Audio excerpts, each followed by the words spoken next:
Meantime, there is this. Sarah Palin, now a Fox News contributor, shared an extensive interview with our own Chris Wallace on Fox News Sunday this past Sunday. But it is not what Palin or Wallace said that is now getting attention. Instead, it is this moment right here.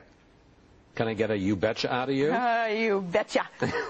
Governor? It's good. Thank you. Thank you. Now that you've found the way to Fox News Sunday, I hope you'll come back. Thank you, I will.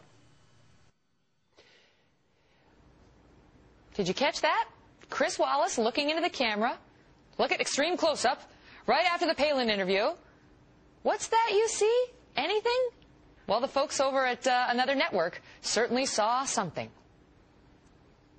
Look at the end of Chris Wallace's interview where he rolls his eyes, embarrassed. There's no doubt he is. Now, he will deny that, but Chris was sending a message to all his friends. Yes, I know she is not a serious thinker. Really? Well, let's go to the source. Mr. Chris Wallace, anchor of Fox News Sunday. All right, Wallace, true or not true? Confirm or deny? Did you roll the eyes or didn't you? No, is the quick answer to that. Secondly, let me just say that Joe Scarborough lives out where the trolleys don't run at night.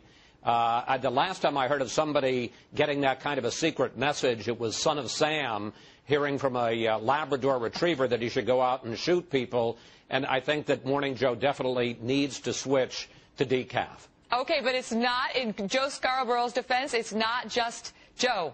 Others on the internet then picked up on it and started speculating as well. Mr. Wallace, did you or did you not roll your eyes? What was that look into the camera? What was happening with those eyes when they cut back to you on the set? No, listen, you know, and here's one thing I'm going to disagree with you about, the idea that that's what most people are talking about. In fact, what most people are talking about is, and certainly here in Washington, the political chattering class, is Sarah Palin. I mean, there was a column today by that notoriously conservative columnist David Broder in the Washington Post, and also a column by that other conservative Joe Klein in Time magazine, based on that interview, saying what a formidable political figure Sarah Palin is now, that she really does seem to have captured the populist unrest and anger in the country, that she is going to be a real player if she chooses to run for the Republican nomination in 2012. I think Broder finished his column saying, "This lady is good."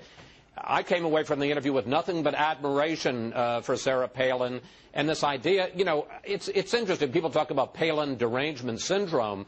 The fact is, I threw everything at her in that half hour about Obama, about Rush Limbaugh and the R word, about all kinds of things, and there was never a beat, a pause. It was not. I thought she did a first-rate job. The Sarah Palin of the Republican convention in 2008 is back, and the deer in the headlights of later on in the campaign is long gone and forgotten. Do you think, Chris, are you offended when you hear something like that, when you hear somebody like, you know, Scarborough say, and this is a quote, Chris was sending a message to all of his friends, yes, I know, she is not a serious thinker?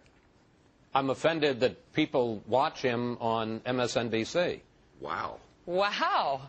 Well, what about you? You got some good ratings from that Fox News Sunday interview, and you did make some news, Chris, not just by convincing, and by the way, he uses the examples of David Broder and Joe Klein as conservatives facetiously. These are not conservative men. But you got a lot of buzz from that interview. And nonetheless, Chris, the latest polls come out, and now we see that, you know, Sarah Palin didn't get that big of a bounce, I guess. They say 71%, according to the Washington Post, still say she's not qualified to be president, 26%. Say she is. Does that surprise you? Well, no, because I think that there's a storyline, there's a narrative that's built up, and, you know, a single interview. I don't even know if this interview was conducted, I'm looking at that before or after, actually it was conducted before the interview, and that's not going to have that kind of an impact. All I can tell you is this is the first time I had ever met Sarah Palin.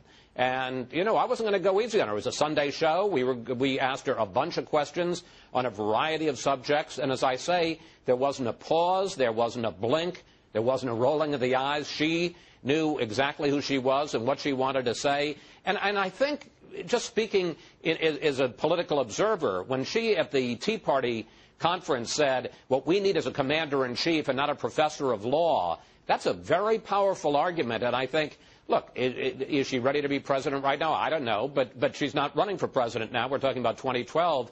I think she's studying up. She says she's getting briefings every day on foreign policy and national security and domestic policy. Yeah. I think she is going to be a serious political player in the next 3 years if she chooses to be one. And Chris, just for the record, before I let you go, could you give us an actual eye roll just so we can see? Yeah. Well, what it would I've been thinking about that because I saw this thing and I thought, well, that isn't even an eye roll. That's a blink or something. No, here's an eye roll. Let me see if I can do it. That's the one he gives me. There we go. Thank you very much, Who is that, sir. Shepard Smith? Yeah, you roll your eyes at me like that every Friday. Every Friday, hotty toddy. Everybody. Ole Miss going to beat Mississippi State tonight, my brother. Not in football. No, not in football. It'll be basketball tonight. It'll be perfect. I totally love